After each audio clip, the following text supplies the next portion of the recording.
Hallo Karen, Haai, goeiemôre Jan, hoe gaan dit daar by jou? uitstekend in self. Nee, baie goed, dankie. Jan, en ons het onlangs gesels, maar ek gaan gou vir ons luisteraars net in die jy weet dat ons net vir hulle dan nou sê wat gebeur. Ek en Jan de Villiers, wat die woordvoerder vir die DA is, gesels vanoggend oor die president se staatsrede verlede week en sommer 'n paar vrae wat ons net wil uitlig vir ons luisteraars. So Jan, welkom weer in die program Die Gemeenskapsdagboek hier op Radio Fynbos. Baie dankie Karen, dit is lekker om saam met jou te wees en met die luisteraars te gesels. Daar sê nou Jan, kom ons val weg en met die deur in die huis. Die DA noem dit 'n herverpakte beloftes, nê. Maar julle is ook mede-regerders. So hoe beoog julle om binne die kabinet te sorg dat hierdie planne wel uitgevoer word? Ja, baie dankie Karen, dit is natuurlik 'n baie belangrike vraag en ek dink daar's twee aspekte. So, jy weet, die DA het in die regering van nasionale eenheid ingegaan om 'n verskil te maak. Ons het na die vorige verkiesing gekyk en oorweeg, is dit die moeite werd om saam met die ANC in 'n regering in te gaan of nie? Moes ons in die oppositiebanke bly of moes ons ingaan in 'n regering waar ons 'n minderheidskoalisie vernoot is, maar dat ons glo ons een verskil kan maak en twee natuurlik die MK en die EFF kan uithou wat ons glo 'n katastrofiese uitkoms vir die land sou gewees het as ons nee gesê het vir die RNE Ja, vir die regering van nasionale eenheid van die alternatief was natuurlik ja, daai span gewees. ja. So ek dink dat die vermoë van ons om binne in die kabinet te sit het al klaar 'n groot verskil gemaak. Ek dink byvoorbeeld aan in die 6de, ons is nou in die 7de parlement. In die 6de parlement het hulle begin met grondonteiening of onteiening sonder vergoeding, jy weet die gedagte daarvan. En hulle het begin wette deursit al in die vorige termyn vir dit. En toe kom ons en ons gaan die regering van nasionale eenheid in en ons vorm 'n nuwe regering en toe ons weer sien toe teken die president sommer daai wet wat ons natuurlik nooit mee sou saamgestem het nie. Sure. Maar minister Dean McPherson wat minister van publieke werke is en eintlik dan nou die minister is wat sou moes gestand doen aan daai wetgewing, het toe net eenvoudig gegaan en 'n baie sterk regsopinie gekry wat gewys het dat vir die president gewys het dat dis ongrondwetlik. Jy kan nie onteiening sonder vergoeding doen nie. En dit is hoekom dit op die einde van die dag dood gegaan het en hoekom die president uitgekom het en gesê het hy dit nie gaan doen nie. Ek dink aan praktiese voorbeelde soos minister Leon Schreiber wat binnelandse sake ek dink vir 3 dubbel het in effektiwiteit sover deur net eenvoudig binnelandse sake te skuif na winkelsentrums toe en verbeterings binne in binnelandse sake self te bring. Maar ek dink die groot revolusie gaan kom later hierdie jaar wanneer ons almal van ons bank applikasies of apps soos hulle sê Ja, gaan begin kan home affairs from home soos hulle dit noem toegang tot kry. So ek kan nog aangaan, maar daar's om jou te antwoord, die DA doen twee goeders binne in die regering, daar waar ons in ministers het, daar doen ons soveel as ons kan om ja, die beste diens vir die land te gee en 'n verskil te wys, maar ook binne in die kabinet hou ons konstant aan om te veg teen nasionale gesondheid, teen goed soos onteiening. Ons het Bella gestop voordat hy die vorm aangeneem het waar hulle sou beheer probeer neem het oor skole se beheerliggaam. So ek voel dat ons maak 'n groot verskil in die regering, maar daar's nog baie om te doen. verseker. Wel, ek kan net vir jou sê uit 'n persoonlike oogpunt, ek het onlangs, ek dink in Desember moes ek aansoek doen vir 'n paspoort vir my seun en ons was daar by die binnelandse sake in Mosselbaai en ek moet vir jou sê dit was 'n baie aangename verrassing om te sien hoe die dinge loop. So, mense kan die verskil op grondvlak definitief voel. So, Hooplik Karen is dit die laaste keer ooit dat jy na binnelandse sake fisies hoef te gaan en dat van nou vorentoe jy dit net van jou rekenaar af gaan kan doen. ja, Want dis dit is die amazing. plan. Ja, nee, dis wonderlik. Is goed om te sien wanneer die dinge wat, jy weet, in konsep, jy weet, wanneer dit uitgerol word op grondvlak en 'n mens kan dit voel aan jou daaglikse lewe hoe dit verander. So, dis lekker om Yes. dit te hoor. Maar net nog 'n vraag dan nou, Jan, die president spog met digitale hervorming en kragbeleggings.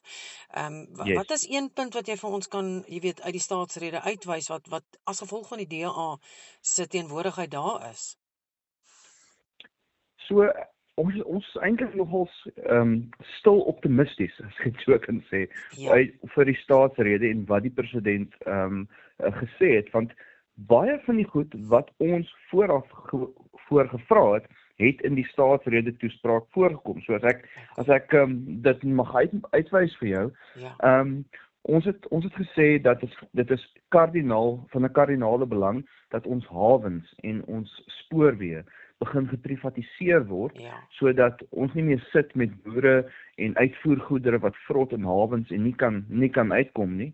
En dat ons die logistiek rondom hawens werk. En die president het gesê, dit is wat hy hierdie jaar gaan dryf, is dat daar sal, soos hulle in Engels sê, public-private partnerships, PPP is uitgerol word om die hawens en spoorweë te privatiseer.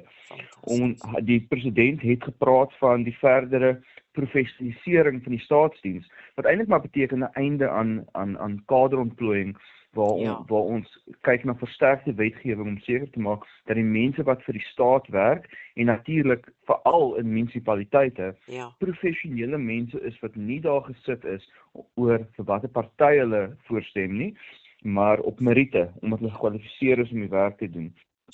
Die president het nogal saai gepraat oor munisipaliteite, en natuurlik stem ons saam met hom, jy weet, en dit is ANC munisipaliteite waar dit so sleg gaan. Ek wil jy moet maar net kyk na audit-uitkomste om dit te sien. So die president het gepraat van rekenkundige beamptes, soos munisipale bestuurders, die hoofde van munisipaliteite, wat persoonlik verantwoordelik gehou moet word vir verkwanseling van fondse en korrupsie. Natuurlik stem die DA 100% saam daarby. So ons voel daar is klomp goed wat ons gevra het, wat wel ingesluit was in die staatsrede, maar natuurlik ook goed gesê wat ons nie mee saamstem nie. Nee, dit is goed. Ons kyk dan, soos jy sê, met verwagting uit oor wat dan wel gebeur en jy weet hoe dit ook uitrol. Dan, Jan, is jy nog daar? Ja, ek is hier. Ek is net bekommerd oor my sein, maar dit lyk daarom nog of die dinge mooi loop. So, Jan, hoe regverdig die DA sy plek in die RNE as president steeds vasklou aan die SCB-beleid wat julle amptelik verwerp? Ja, dis natuurlik, dis 'n uitstekende vraag. So 100% verwerp ons swart ekonomiese bemagtiging in sy huidige vorm.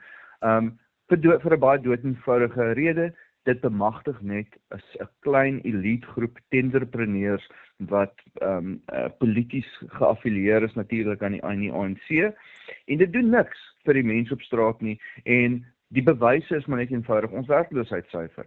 As swart ekonomiese bemagtiging gewerk het ons nie een van die grootste werkloosheidssyfers in die wêreld gehad nie.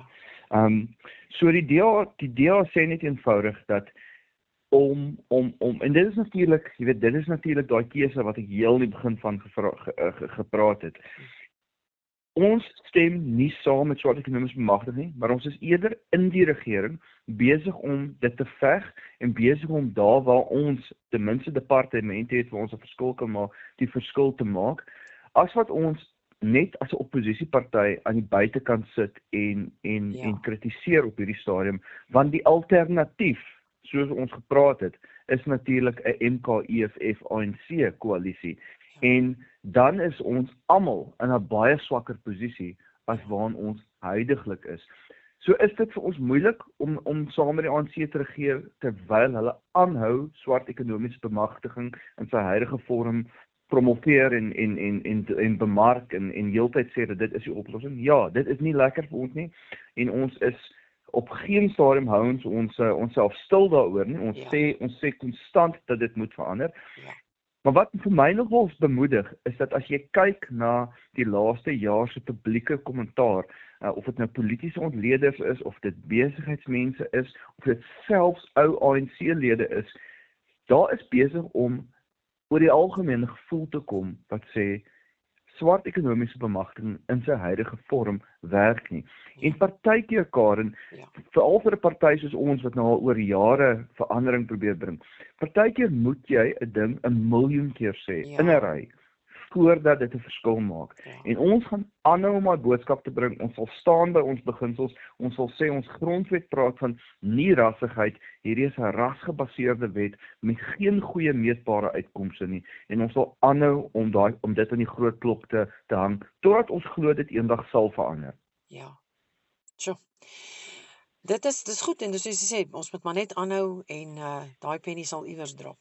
So Yes. Jan, ek wil gou-gou net oorgaan na die volgende vraag rondom die weermag. Die president het die ontplooiing van die weermag beklemtoon vir binnelandse veiligheid. Is die DA gemaklik met die koste en die rol van die weermag op straat of is dit 'n teken dat die polisie heeltemal beheer verloor het? Ek moet vir jou sê ons het gemengde gevoelens. So die situasie met misdaad in plekke soos veral op die Cape Flats en in die Kaap, dit is uit beheer uit. Ja. En ons kort, daar's geen twyfel dat mens kort meer boots on the ground, jy weet, Ja. jy kort meer troepe op die grond Ja. om seker te maak dat mense veiliger is. So uit daai beginsel uit, dink ek dat dit is iets wat ons kan ondersteun, dat die weermag ingaan om te help om geweld te stabiliseer. Ja. Maar ons sê dit huiwerig, want die weermag is nie opgelei om polisieeringwerk te doen. Ja. 'n Soldaat is nie 'n polisieman nie. Ja.